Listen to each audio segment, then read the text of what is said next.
సరైన సమయంలో వైద్యం అందించకపోవడంతో గర్భిణి మరణించిన ఘటన ఉమ్మడి శ్రీకాకుళం జిల్లాలో చోటు చేసుకుంది. రాజాంలోని సన్ రైజర్స్ హాస్పిటల్లో డెలివరీ కోసం ఓ మహిళ వచ్చింది.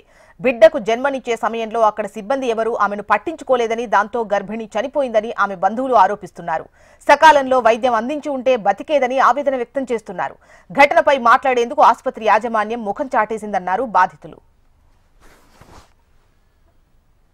గతంలో ఒక బాబు, నిన్న ఒక బాబు, పూర్తిగా డాక్టర్ల నిర్లక్ష్యం వల్లే ఒక నిండు ప్రాణం ఇవాళ కోల్పోయింది. ఎందుకంటే ఇద్దరు బిడ్డలకి తల్లి తను. ఆ ఇద్దరు బిడ్డలకి అంటే దిక్కు లేకుండా అయిపోయింది. ఎందుకంటే తల్లి నిండు ప్రాణాన్ని ఇవాళ బలికొనడం జరిగింది ఇక్కడ. ఎందుకంటే కేవలంగా డాక్టర్ల తాలూకు నిర్లక్ష్యం వల్ల స్టాఫ్ కానివ్వండి దేనికి రెస్పాండ్ అవ్వలేదట. ఎందుకంటే చాలా మంది ఉన్నారు. యాక్చువల్గా ఆపరేషన్ అయ్యేటప్పుడు ఐసీయూలో పెట్టాలి, అది కూడా చేయలేదు. తర్వాత స్పెషల్ రూమ్ అన్నారు, దాంట్లో కూడా ఆక్సిజన్ పెట్టేటప్పుడు ఊపిరి ఆడలేదని చెప్పేసి ఊపిరి ఆడకే పేషెంట్ చనిపోయింది. ఇది పూర్తిగా డాక్టర్ల తాలూకు నిర్లక్ష్యం. ఏది ఏమైనప్పటికీ కూడా ఇవాళ ఒక నిండు ప్రాణం బలైపోయింది.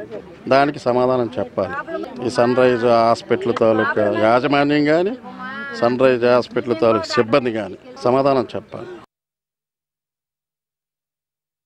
ఏమైందంటే నీరు అది యూరిన్ అవ్వలేదు సార్. యూరిన్ అవ్వలేదంటే అంతే అలాగే ఉంటుందమ్మా, అలాగే ఉంటుంది అని చెప్పొచ్చారు సార్. అది యూరిన్ అవ్వలేదు అని మెడిసిన్ ఎక్కించారు, కానీ అది ఏ మెడిసిన్ ఎక్కించారో మరి ఏంటనేది మరి మేము చూడలేదు. సిస్టర్లు తేవడము, మెడిసిన్ ఎక్కించడము, ఊపిరి ఆడట్లేదు అని అందుబాటులో మరి వెంటిలేషన్ సదుపాయం లేదు. అసలు ఆపరేషన్ ఆక్సిజన్ అనేది లేదు.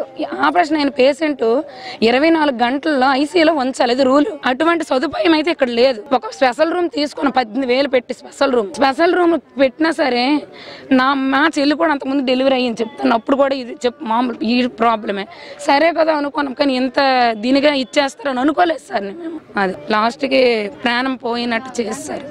డాక్టర్ల యొక్క నిర్లక్ష్యము, ఇక్కడ స్టాఫ్ యొక్క నిర్లక్ష్యం వల్లే ఇలా జరిగిందని నేను చెప్తాను.